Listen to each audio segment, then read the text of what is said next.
back to where it was during that Silicon Valley Bank crisis. We're basically back at the lows. But I think where the big change is here is interest rates moving forward.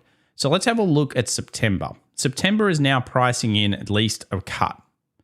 I don't know if the Fed's going to do a cut before then. December is pricing in 4.23%. It was at 5.5%. So they're expecting that the funds rate is going to get cut multiple times. Can the Fed actually afford to do this? Let me know in the comments down below. Maybe I'll put a poll out and we'll get the poll result. Watch the next video and we'll find out what everybody thinks, because I would suspect that the Federal Reserve is not able to cut as much as the market expects them to be able to cut. And I think this is where the big disconnect lies. Let's have a look at the last 24 hours. Did we see markets going down with high yield? Yes, we did. High yield went down, market went down. These are junk bonds, so usually you want to see them going with the market. It makes more sense. And in this case, they went down, which is good. Treasuries found some strength thanks to the lowering of the US 10-year and 20-year yields. So basically, we saw treasuries finding strength. And this is not exactly, I still would expect treasuries to usually be at 109.58 at this stage. So they should be around there at a 3.32 US 10-year. So they're still a little bit maybe undervalued due to the heavy selling that's probably come through from China and other markets as they deleverage themselves into treasuries. So certainly it's a little bit lower than you'd expect it to be. Now we move on to the lead indicators. Dr. Copper had a shocker and it had a really bad day. So we've been sitting here looking at this thing every single day. It finally broke low, which tells me that copper's starting to sniff out some weakness in the economies around the world. And this also shows you usually demand destruction is in play. So if copper continues to weaken, then and the market, let's say, goes up, that's not a healthy time for markets. So you'll see things like the ASX 200 and FTSE and other older economies, parts of the S&P really perform poorly during this time. So this is a bad move for copper, and it kind of marks the first bad day here for a while that could come through with non-farm payrolls to get us towards that 3.7 level. And this is not going to be positive for markets if we continue to see this. So watch copper on your charts. It's an important chart to have there. And they see this as the stability of the worldwide economy. Now we move over to the dollar. I mean, what a shocking close for it. You can see here the weekly, it's gone through everything. Dollar looks like it's getting absolutely rampaged. We've liked this level down here a few times. We found buyers initially, just nothing there in the last 24 hours. So if we have a look here at the 2 hour, we just couldn't find a bid. I mean, we had the bid here originally, and then we came back down, and you would have thought there would be some bidding in here. Then there was nothing. There was absolutely nothing holding the dollar up. I mean, I would say this is a huge, it's multiple things. It's the US yields going down, which obviously makes it less desired for the dollar. But I also think it's kind of like this BRICS versus SWIFT system. A lot of things attacking the dollar at the moment, but this is a pretty bad daily close for it. And you'd have to think rallies are going to be met mostly by sell demand at this stage. We're coming down to the critical 101.025, which might be a zone for scalpers to watch over the next 24 hours. But yeah, dollar looks really bad at this stage. And we knew that up here it was going to find weakness. This was very expected. Obviously, we had that watch reaction. But down here, I thought there might be a bit more buying, maybe push us back here and then we go low. It just doesn't seem to be that way. It's like a fully fledged attack on the dollar at this stage. So let's move over to gold, and it was a pretty nice breakout here. I suspected it may pull back a little bit more before it went for this rally, but yeah, it was all to do with yields, you would have to think, and also that massive attack on the dollar that we saw over the last 24 hours.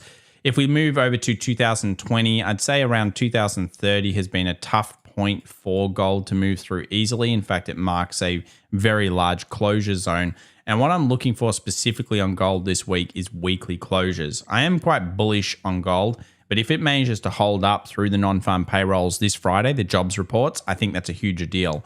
We would move through two long leg dojis, which would basically show us this was an accumulation range.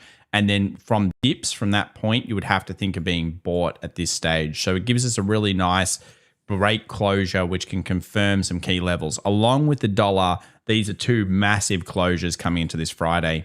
Natural gas, the Widowmaker comes through the low, still finding buyers at these levels, which is good. We're looking for a nice breakout. I'd like to see something like natural gas break above $2.26. And if that occurs, we probably did see the low there for the short term, and that should hopefully begin more rallies. I do like natural gas at these levels. However, it's always a risky trade, so you've got to be prepared for that. What about oil? Oil has maintained itself at this supply zone. We know everything through this area here of 82 to 80 is critical, and we could expect maybe switches like this where it takes the high, but you just don't really want to go into that trade, I feel like, at the moment. The better one has been to attack the energy stocks instead, and oil per barrel is just trading right at resistance. We need more information. Let's move over to Tesla. Now, Tesla it found an early rally, but didn't really hold up that well. Ended up falling 1.12%, and we're trading at about 192. This is a pretty big gap that's been left behind by Tesla, which might be helpful in the future. But this was a fairly interestingly traded zone. I do like Tesla, but I mean, overall, I have been negative on it. I've obviously been talking a lot about 150, 145 and going and cleaning up some of the gaps that are down here.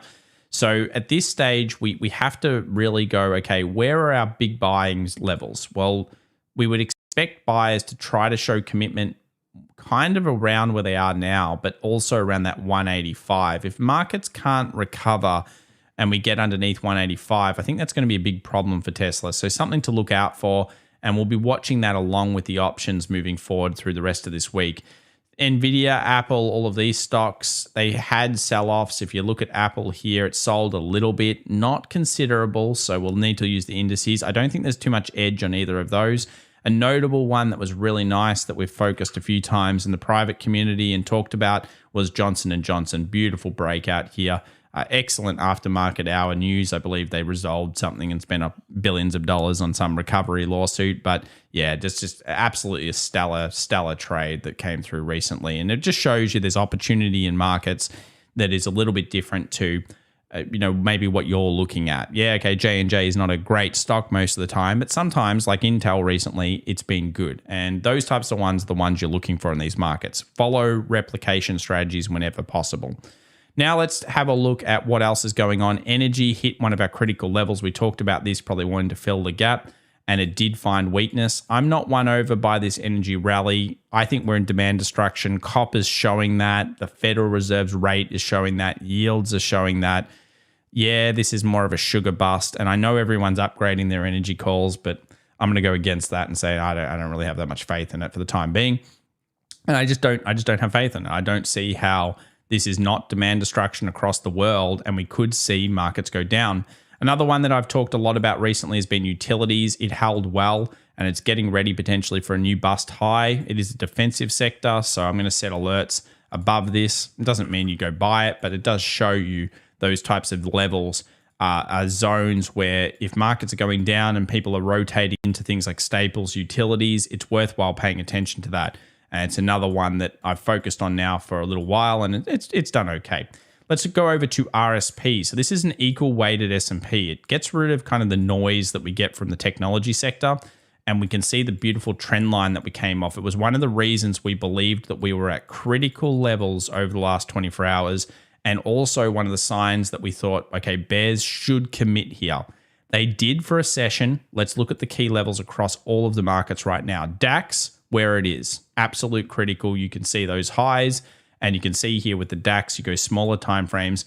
You're looking for the DAX underneath things like 15,550. And the reason why is because that would then mean that this could be a false break. So if that's a false break and we have a high, low, higher, high, lower, low, it kind of points into, okay, well, now we may have just seen the top for now for these markets. XJO, Australian market, for the Australian viewers out there, it's also at some critical levels.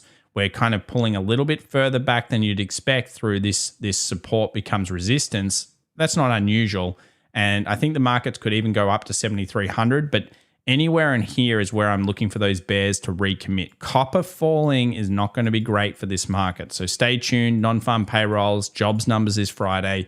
Everything will revolve around that. The Russell 2000, it failed, and it actually closed underneath the doji here. This is the futures market. Look at this, big red candle, long leg doji closure. Rallies should be met by sell demand. At least that's the way it looks at this point. And it happened at absolute critical for the Russell. We spoke about this being the lead sometimes for other markets. It just doesn't look good. It got sold off massively, very, very aggressively. We also know that our Q's hit into our red box. So very, very happy with that level, obviously.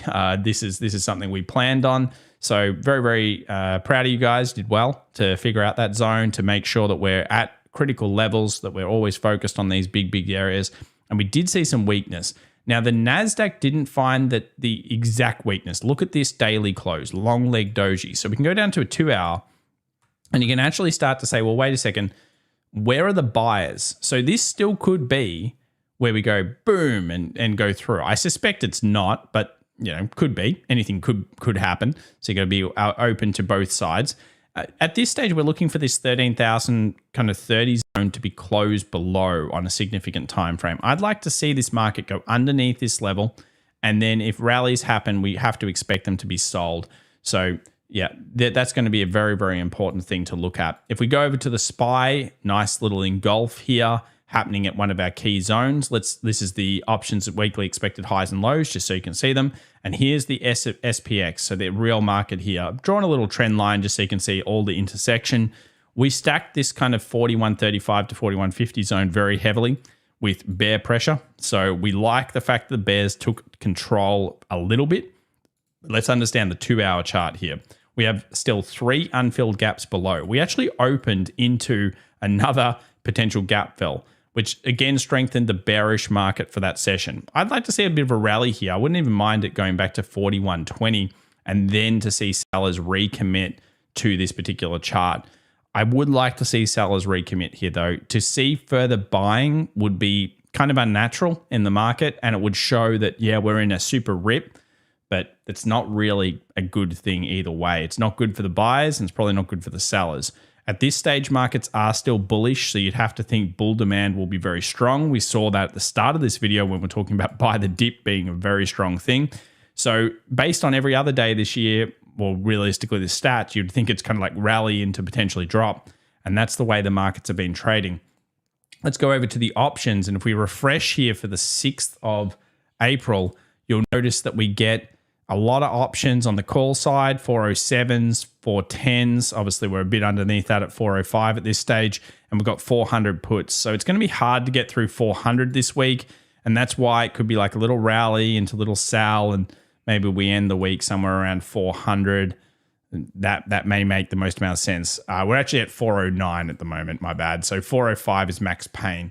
So that's going to be a key level. Let's look at Bitcoin. Now, Bitcoin's an interesting one because it's coming up. See these daily closes here? Nothing's closed above 28.5.